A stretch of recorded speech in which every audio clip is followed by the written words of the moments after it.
ये आपका आज का संपादकीय पाठ है। देखिए, संपादकीय पाठ ये आर्टिकल, एडिटोरियल आपको प्रारंभिक परीक्षा, मुख्य परीक्षा और इंटरव्यू हर जगह मदद पहुंचाते हैं। चाहे आप लोग स्टेट पीसीएस एग्जाम की तैयारी कर रहे हो या फिर सिविल सर्विस एग्जाम की तैयारी कर रहे हो, यहाँ से एक सामान्य जानकारी भी आप लोगों को मिलती है, तो इन्हें जरूर पढ़ा करिएगा। आपसी झगड़े में उलझा INDI, आप और कांग्रेस के बीच जैसी तकरार हो रही है वह गठबंधन की एकजुटता और उसके भविष्य के लिए ठीक नहीं है। आपने देखा होगा कि लोकसभा चुनाव के पहले कांग्रेस और उसके सहयोगी दलों का एक गठबंधन बना था जिसका नाम इंडिया रखा गया था, तो उसी की बात हो रही है। और लोकसभा की बात करें तो आप सभी जानते हैं कि 543 सीटें हैं लोकसभा में। लोकसभा सदस्य का चुनाव डायरेक्ट जनता यानी कि मतदाताओं के द्वारा होता है। अगर आपकी उम्र 18 साल हो चुकी है तो वोटर सूची में आपका नाम जुड़ चुका होगा और आप लोग वोट डालने जाते होंगे। और अगर आपकी उम्र 25 साल हो चुकी है तो लोकसभा सदस्य का आप लोग चुनाव लड़ सकते हैं, विधानसभा सदस्य का चुनाव लड़ सकते हैं। ये चुनाव करवाता कौन है? इलेक्शन कमीशन ऑफ इंडिया, भारतीय निर्वाचन आयोग, एक संवैधानिक संस्था है। संविधान के अनुच्छेद 324 के तहत चुनाव आयोग की स्थापना की बात की गई। 25 जनवरी 1950 में स्थापना हुई थी। 25 जनवरी को आप लोग मतदाता दिवस मनाते हैं। नई दिल्ली में हेडक्वार्टर देखने को मिलेगा। सुकुमार सेन पहले मुख्य चुनाव आयुक्त थे। विधानसभा, लोकसभा, राज्यसभा, राष्ट्रपति, उपराष्ट्रपति के चुनाव की देखभाल भारतीय निर्वाचन आयोग करवाता है। तो राजनीति की बातें हो रही है, पढ़ना हो तो पढ़ सकते हैं आप लोग। इसकी PDF आपको टेलीग्राम पर डाल दी जाती है। एजुकेशन सर्कल प्लेटफॉर्म है ना, तो वहां से जाकर आप लोग डाउनलोड कर सकते हैं। छोटे कद वाले बड़े साहित्यकार, अपना कद बढ़ाने के लिए उन्होंने पूरे शहर में पोस्टर चिपका दिए कि वह बड़े साहित्यकार हैं। एक हास्य व्यंग कसा जा रहा है, देख सकते हैं। देखिए, राष्ट्रीय राजमार्गों के निर्माण की गति प्रति दिन किलोमीटर में 2014-15 में 12.1 किलोमीटर प्रति दिन थी। और जो दुआ आप देखिए 2022-23 में कितनी हो गई?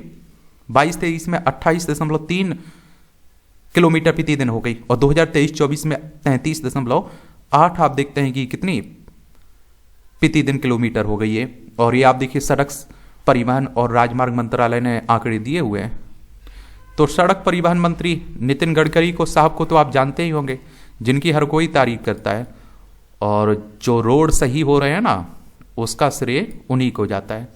ये ऊर्जा मंथन, मंथन का नाम आते ही समुद्र मंथन और उससे प्राप्त अमृत के लिए संघर्ष का स्मरण होता है।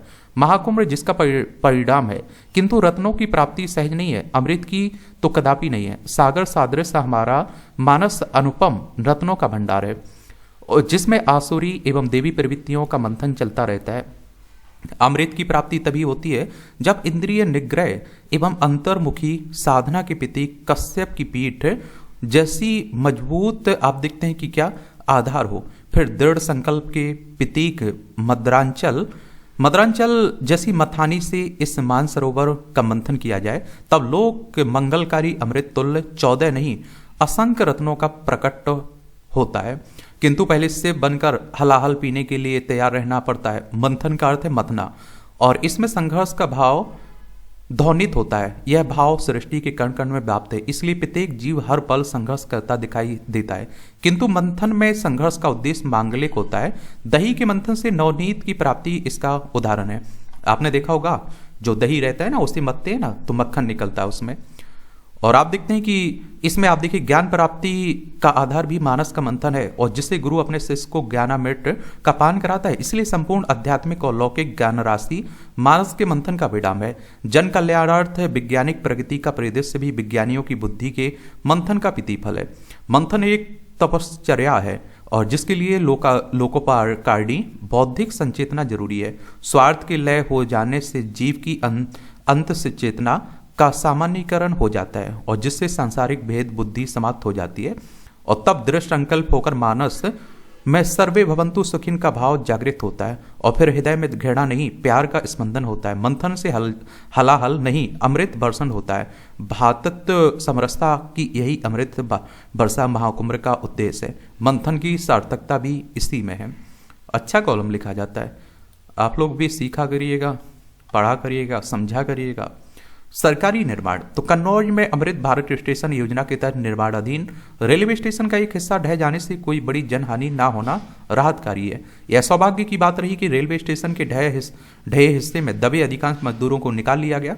जो गंभीर रूप से घायल हुए उनके समुचित उपचार की व्यवस्था कर दी गई। गंभीर रूप से घायल मजदूरों के लिए मुआवजे की घोषणा करने के साथ ही इस बात का पता लगाने के लिए 3 सदस्यीय जांच कमेटी का गठन भी कर दिया गया कि यह हादसा कैसे हुआ।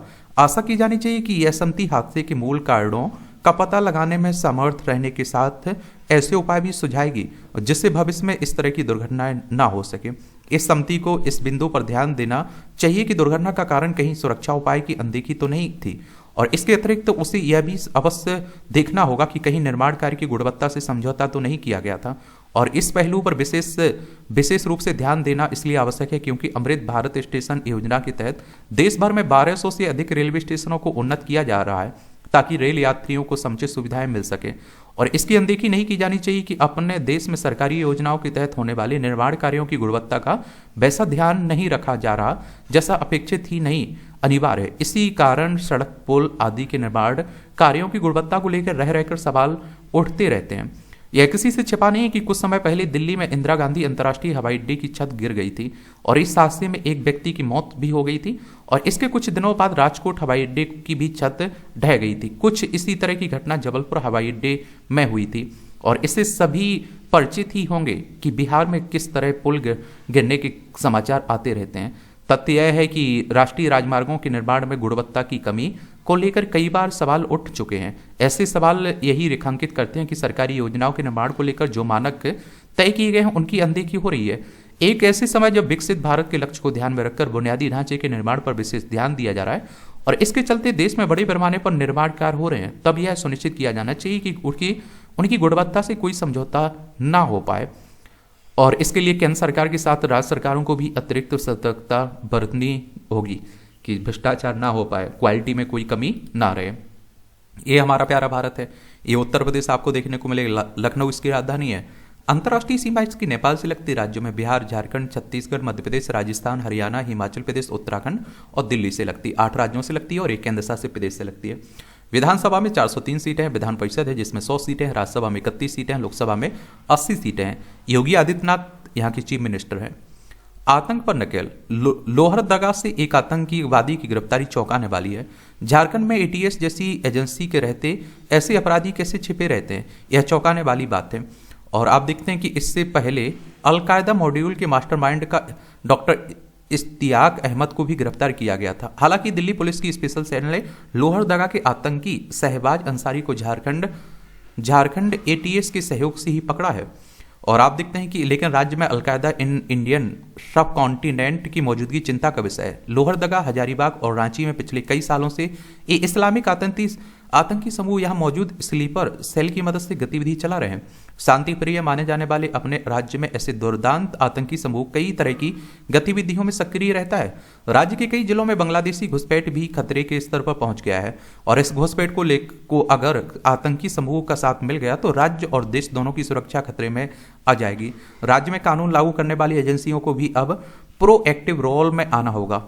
अब तक की कार्रवाई एनआई या एनआईए नेशनल इन्वेस्टिगेशन या फिर दिल्ली पुलिस की स्पेशल सेल के जरिए ही की जाती रही है, लेकिन राज्य की एजेंसियों को भी इन तत्वों की पहचान का मॉडल तैयार करना होगा। किसी भी आतंकी गिरफ्तारी पूरे समाज को खौफ में डालती है। इनके छिपे होने से आम जनजीवन खतरे में रहता है। आतंकी गतिविधियों में साथ देने वाले लोगों की पहचान भी करनी होगी और उन्हें सजा दिलाने के लिए आवश्यक कानूनी प्रक्रिया भी तेज करनी होगी। इसमें देखिए झारखंड देख लीजिए एक बार आप लोग, क्या भी क्वेश्चंस पूछ लेता है। देखिए ये हमारा प्यारा भारत है। इसमें आप देखें एक तो ये बांग्लादेश है, पश्चिम बंगाल, असम, मेघालय, त्रिपुरा, मिजोरम 5 राज्यों की सीमा लगती है। 1947 तक पाकिस्तान और बांग्लादेश भारत के हिस्सा हुआ करते थे और 1947 में अलग हो गए थे। फिर 1971 तक ये पाकिस्तान का हिस्सा था। कौन सा? बांग्लादेश। 1971 में आज़ाद हुआ था। इसकी आज़ादी में भारत का बड़ा योगदान भी है। और आप देखेंगे इसमें कि ये है झारखंड, रांची इसकी राजधानी देखने को मिलेगी। 15 नवंबर सन 2000 में बिहार से अलग करके बनाया गया था। इसकी सीमा बिहार, उत्तर प्रदेश, छत्तीसगढ़, उड़ीसा, पश्चिम बंगाल से लगती है। हेमंत सोरेन यहाँ के चीफ मिनिस्टर हैं। संतोष गंगवार यहाँ के राज्यपाल आपको देखने को मिल जाएंगे। बड़े ज्वालामुखी विस्फोट का खतरा। इंडोनेशिया की माउंट टेम्बोरा ज्वालामुखी में 1815 में एक भयंकर विस्फोट ने अनगिनत लोगों की जान ले ली, बड़े पैमाने पर फसलों को बर्बाद कर दिया। विस्फोट के बाद आसमान में राख भर गई, सूरज की रोशनी फीकी पड़ गई और वैश्विक तापमान महीनों तक गिरता रहा। आज विशेषज्ञों का कहना है कि इसी तरह या उससे भी बड़े आकार का एक बड़ा ज्वालामुखी विस्फोट फिर से हो सकता है। चूंकि हम आज एक गर्म दुनिया में रहते हैं, ऐसे विस्फोट के वैश्विक परिणाम बहुत खराब हो सकते हैं।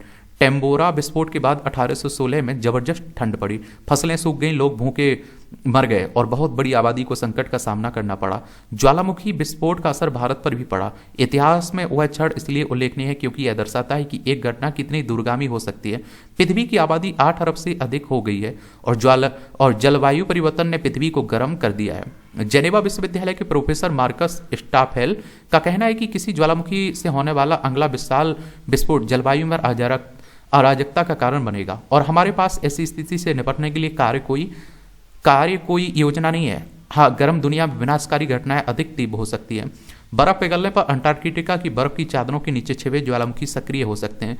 बड़े ज्वालामुखी विस्फोट भारी मात्रा में मलबा फेंकते हैं और जिसमें चट्टान के टुकड़े, राख और विभिन्न गैस शामिल है। जलवायु को ठंडा करने में सल्फर और डाइऑक्साइड का सबसे बड़ा प्रभाव पड़ता है क्योंकि यह गैस समताप मंडल स्ट्रेटोस्फीयर में ऊपर तक जाती है और आप देखते हैं कि और एरोसेल कण बनती हैं जो सूर्य के प्रकाश को बिखेरते हैं। तापमान में गिरावट सालों तक बनी रहती सकती है। विज्ञानियों का मानना है कि हवा के पैटर्न में बदलाव, समुद्री धाराओं में बदलाव का मतलब है कि ये विस्फोट अधिक तापमान में उतार चढ़ाव का कारण बन सकते हैं। गर्मियों में मानसून इसलिए आता है क्योंकि भूमि समुद्र की तुलना में तेजी से गर्म होती है। एक बड़ा विस्फोट उस संतुलन को बिगाड़ सकता है और लाखों लोगों को भोजन देने वाली वर्षा को बाधित कर सकता है। 1991 में फिलीपींस में माउंट पिना तो वो फटा जिससे आसमान में सल्फर डाइऑक्साइड का एक विशाल बादल फैल गया। विज्ञानियों ने निर्धारित किया कि इस विस्फोट ने कुछ वर्षों के लिए पृथ्वी के औसत तापमान को -17 डिग्री सेल्सियस तक ठंडा कर दिया।